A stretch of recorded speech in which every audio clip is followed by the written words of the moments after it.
So it's been a while since I shot a video, but I want to thank everyone for all the kind comments and well wishes and condolences that you all gave us on the last video. Nancy and I are well into this long trip, driven 2,300 miles so far.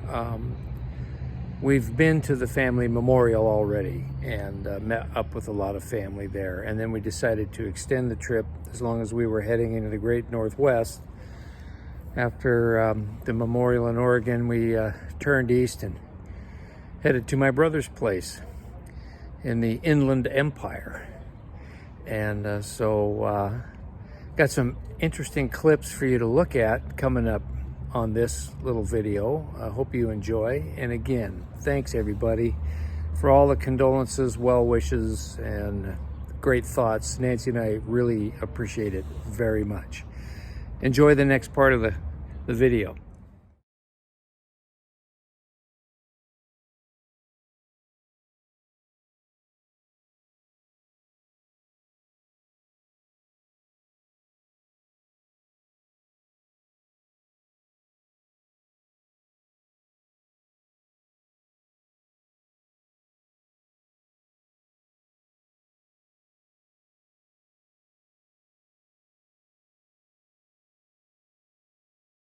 I'm at my brother's super secret location in the Inland Empire, and he's about to start his hot rod.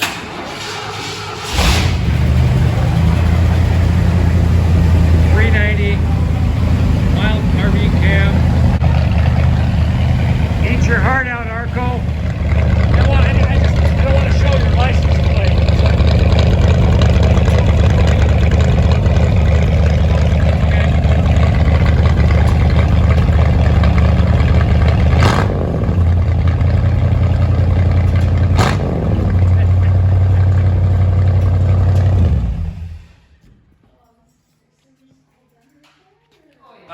That box is awful clean for a truck this vintage. Yeah, it's been well taken care of. This place is truly awesome. And yeah, that's how they heat the place.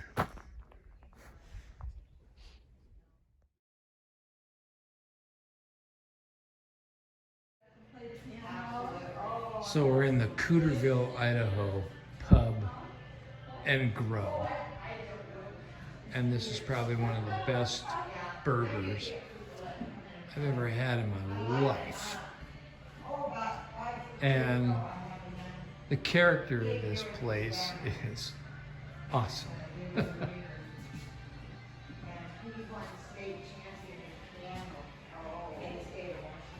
Wow. Run by a sole proprietor.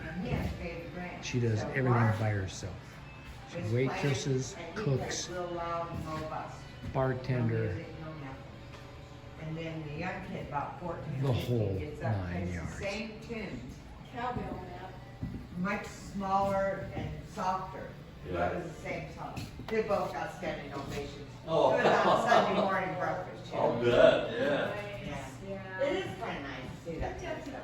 There's nothing to liven up a crowd like Oh, yeah. that. When all the old ones were like, they'd come up here and they would play on the piano and bring songbooks and we'd sing and they'd play the soap thing, the washboard. Oh, yeah, and the yeah. spoons Y'all know and- Nancy. So What a much move. fun. It is, but that's all gone.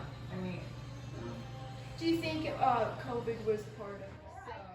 So this is where it all began with me in Old Iron 60 years ago. This is my dad's 1950 Gibson Model D.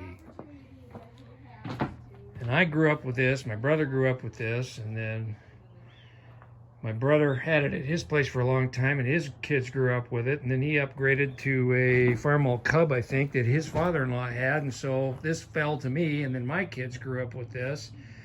And then when we moved to Arizona, I had this in storage. And my brother called me one day and said, hey, if you stumble across a Gibson tractor, his son was looking for one to push snow at his place, and I said, well, Dad's old Gibson is over at the other nephew's place. So long story short, this went to my nephew, who is now the owner and thrilled with it because he's got Grandpa's old tractor. Still starts and runs great. They always look like hell, but you can't beat a Gibson. Here they are 70-some years later, and they're still going. And some of the other cast iron treasures, the Oliver OC4. My brother bought this and pretty much did a ground up on it. And then the little John Deere MC, I think. 420C. Oh, it's a 420C. 420C. That's even better. That's newer than an MC. And that's got a new motor in it. Yep, that's a sweet looking little crawler. And then a trucker 5-yard. It'll probably 3 would be. 3 would be pushing it. Yeah, but let's say they only made this for 2 years. It sure beats a pick and a shovel and a wheelbarrow, though. But I struggled to find parts for it. Well, it's an international. But I was looking in the wrong spot. I was looking at the International 500. Oh, yeah? These are actually called an MS, Really? multi-service.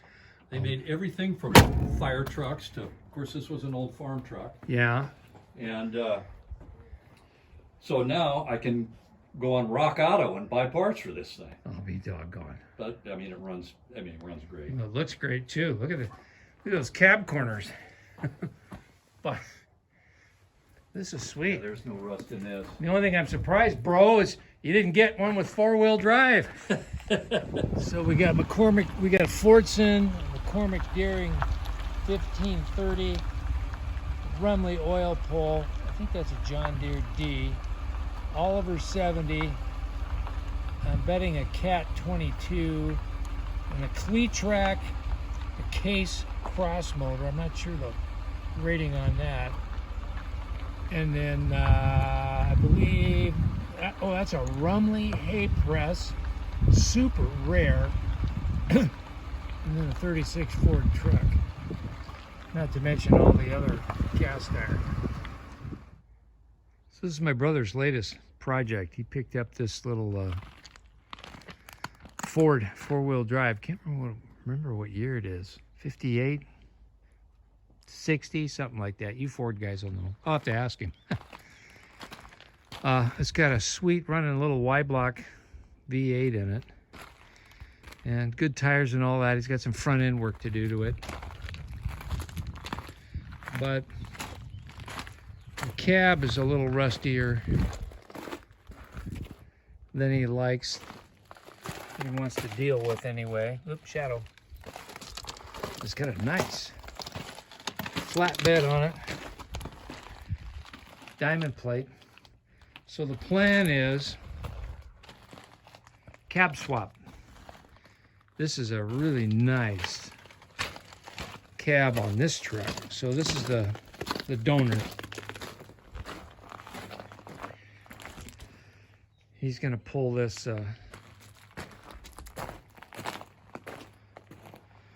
cab off, put it on that truck, and then he'll have a nice little 4-wheel drive rig. Well, that's about gonna wrap it up. It's been it's a short video, but I hope you enjoyed the vintage cast iron that we shot along the way, and enjoyed some of the clips at my brother's place and his vintage cast iron. And it's late. We're in Ontario, Oregon, heading south to Winnemucca, Nevada. I'm tired. The fabulous flying Subaru has performed very well. It did give me a little trouble before we left the trip. Had to replace rear wheel bearings. Then I had a rear brake caliper lock up on me. Replaced that. Then the belt tensioner. Decided to give up the Ghost right before we left, so I had to overnight one of those in, and that's all fixed. But hey, it's got 215,000 miles on it, so it deserves to be worn out, just like me. Thanks for watching, everybody. Hope you enjoyed it. We'll see you on the next one real soon. Bye now.